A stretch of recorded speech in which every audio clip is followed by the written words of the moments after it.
Magandang araw sa lahat. Bigyan natin ng update yung hubs natin na binili natin dati, which is yung Zito na DR190.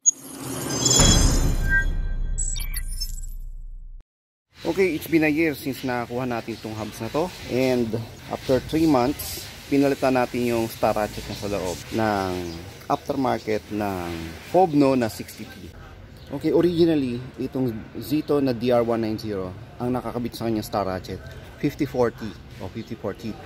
Okay, ito yung lalagyan ng Hobno na 60T, pero nakalagay sa loob yung 54T. Kasi after 3 months, yung hubs, pinalatan ko na agad ng 60T. O nag-upgrade agad ako from 54 to 60. Kasi ganito yan no? Simula nung ginamit yung Zito na DR190, no? After 3 months, may lumabas nga o may mga nag-message and may nag-comment na yung same model nila o yung pinaka ginagamit na Zito na DR190 nag-fail. Yung iba naharos, yung iba prematurely naupod, yung iba naman sinasabi humina ang tunog, o basta ganun ang mga ang mga nagiging parang comments eh. In short, yung pinaka star ratchet niya sa loob nadurog, no? So ako naman hindi ko pa siya na-experience, pero dahil ginagamit ko nga to sa long ride, I decided na bumili o maghanap ng parang repair kit o yung pamalit, just in case na mag-fail yung nakakabit na star ratchet sa loob. Meron akong pang repair kit o meron akong pang rescue. Just, hindi na ako tatawag ng rescue pala sa bahay, na sunduin ako dahil mare-repair ko siya roadside. Ito na nga yun. Yan ang laman nung parang repair kit. Daladala ko tuwing magra-ride ako na pag ito ang gamit ko. Andyan pa rin yung original na 54, yung kanyang spring, kasi hindi pa pwedeng interchangeable yung spring nila, dalawa. Yung lube, after kung maikabit yun, automatic kailangan mag-lube tayo. Okay, no? Ang isang advantage o parang kumbaga advantage na matatawag ko dito over ng Zito o ng mga ratchet type na ganito, over doon sa conventional na mga pulse type, na just in case na magkaroon ng aberya yung mismong parang star ratchet niya sa loob, pwede kang mag-repair roadside. Ganito lang yan, pakita ko ha. Unang-una, tanggalin nyo syempre yung wheel set sa bisikleta, sa bike nyo. Tanggalin yung skewer. Dapat nyo lang ng ganyan. Tapos, wala na kayong ibang gagawin eh. Aangatin nyo lang tong cogs. Yan. Pag angat tong cogs, ando na yung yung prehab. Yun lang, hugot lang. Sasama na yung prehab doon, yung prehab body. Matitira ngayon dito sa rim set nyo yung laman. Unang-una makuha nyo yung spring. Tapos yung dalawang star ratchet na 60, tapos yung isa pang spring. Okay, makikita nyo itong grease na to, ito yung white lithium grease. Hindi na siya white, medyo grayish na siya. So ibig sabihin merong abrasion na nangyayari. So ito yung itsura ng mismong star ratchet. Buksan natin yung contacts. Yan. Mukhang okay pa siya after 9 months of use. Maganda pa yung mga ngipin niya. Pero syempre dahil yung grease niya from white naging gray, so evidence siya na meron talagang abrasion o meron talagang wear and tear na nangyayari. Pero not that much nung katulad nung sinasabi ng iba o nung claim na iba na ang lala ng pagkaka-wear and tear nitong mga gantong klaseng prehab o kaya sa mga star ratchet. Mukha pa namang okay, pero dahil nga nag-gray nga yung mismong grease niya from white to gray, may abrasion, may wear talaga, pero hindi ganun kalala. Hindi katulad ng claim ng iba na as in talagang catastrophic yung failure, nawawala talaga yung mga ngipin. Ito okay pa.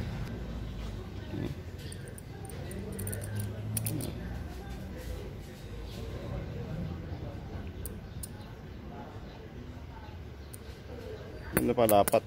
Ito yung itsura ng springs. Hindi ko alam kung sa spring nang gagaling, pero chrome plated tong spring eh. So hindi sa spring. chrome plated yung spring. So hindi sa spring nanggagaling yung material na humalo doon sa mismong grasa. Hindi ko rin masabi, baka dito sa sleeve na to, kasi ito yung pumoprotekta doon sa mismong axle eh. Okay. Pero yung mismong star ratchet intact na intact eh. Total, bukas na to, pakita ko sa inyo kung paano ko nililinis o paano ako nagsaservice ng pre-hub ng star ratchet type. Unang-una, tanggalin natin yung excess na grease. Mas maganda talaga to pag ito nalinis ng maganda o yung talagang linis na linis. Kaya lang hindi naman ganun ka lala, parang grasa niya sa loob. Hindi naman talaga totally black, kasi pag black na black yan, kailangan na talaga natin na i-overhaul o hugasan siya talaga ng todo. Pero sa ganitong itsura at mabilisan lang naman ang ating inspection, pwede na yung punasan muna natin. Pwede naman yan, punasan muna natin para mabilis ang gawa. Makita nyo, punas lang, pag relatively clean na siya, pwede na yan. Then yung star ratchet na nakabit at yung spring, lagay natin dito sa okay ng parang microwavable na plastic. Lagay nyo sa loob yung star ratchet, yung sleeve at saka yung spring. Yan. Then lagyan nyo to ng, hugasan nyo siya ng either pwedeng diesel o kaya gasolina. Yan, lagyan nyo ng gasolina. In my case, gasolina yung ginamit ko, unleaded o regular, para yung grease matugnaw.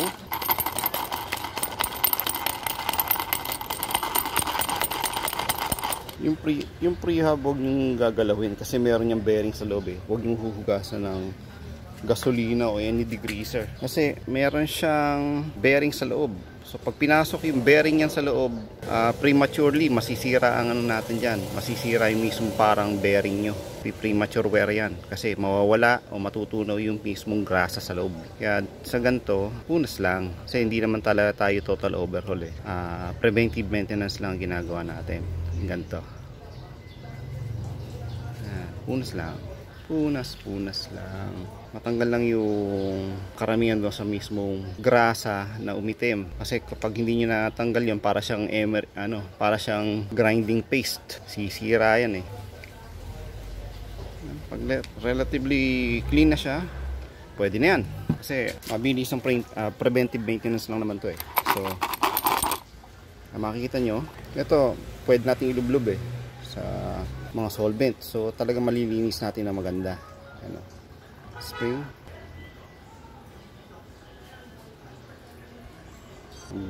Yan ang dumi. Yan ang galing doon sa pinunasan natin kanina yan Pero yan pa rin yung dumi. Okay, bago natin i-assemble, diba dahil nilagay nga natin sa gasolina yun, tuyuin natin mabuti. Kasi pag inassemble agad natin siya ng basa pa siya ng gasolina, yung gasolina na yon, i-breakdown niya yung grasa na ilalagay natin mamaya. So kailangan dry natin siya, lalo na tong mga star ratchet na to, i-dry natin siya na mabuti.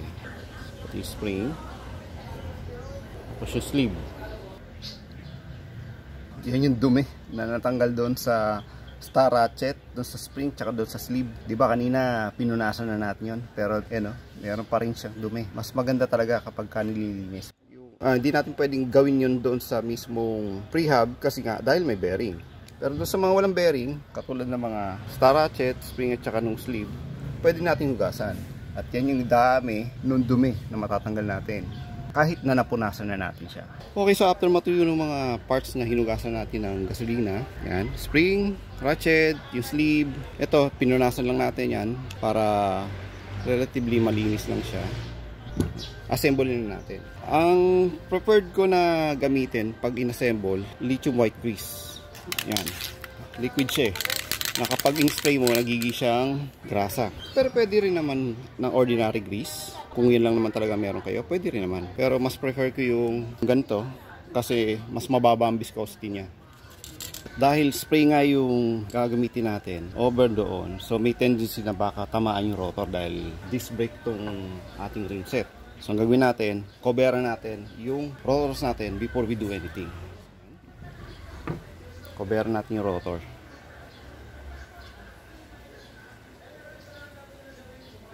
Meron kayong mas malinis na basahan, mas maganda.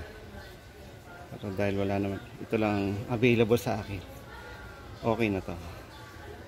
Yan. Tapos yan, no? So protektado na yung rotors natin. So we can start. Unang-una,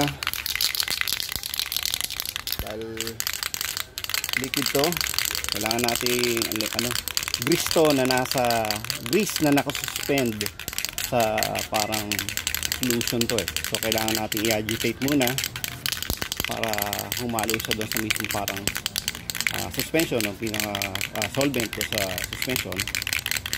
Then tsaka natin siya pwedeng i-spray. Touch natin yung hose para precise yung paglalagyan o malalagyan natin. Okay, unang natin lalagyan yung sa loob.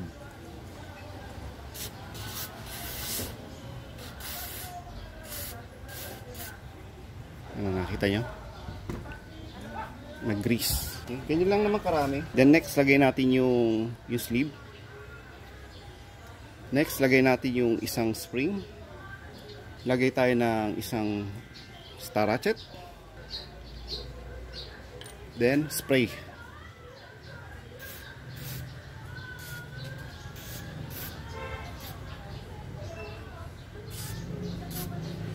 Kapag covered na siya, lagay natin yung pangalawang star ratchet.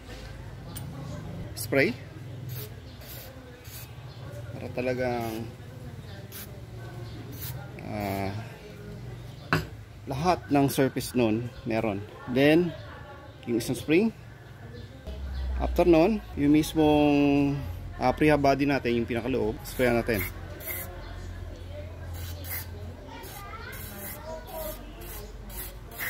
Yan. Na-spray na natin yung mismong prehab body natin ng lithium white grease. All we have to do is saksak na lang natin to para gumana na siya o ma-assemble na siya. Pag na-center na natin yung mismong ano niya, yan, lapat lang. Tapos yung pinaka end cap, huwag kalimutan, kailangan lapat. Yun.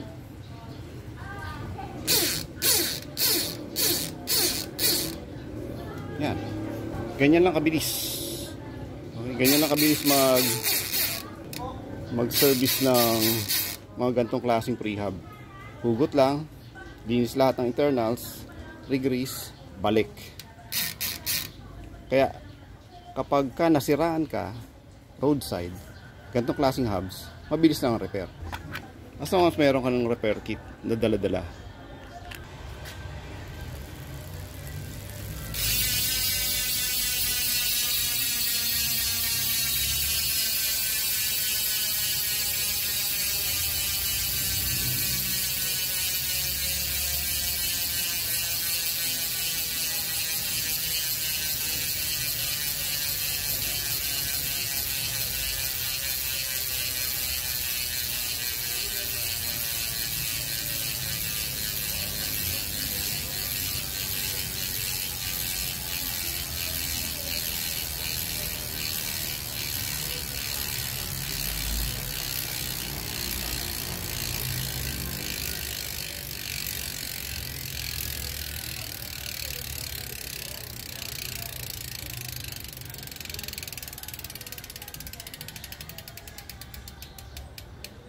Hanggang sa muli po, maraming salamat.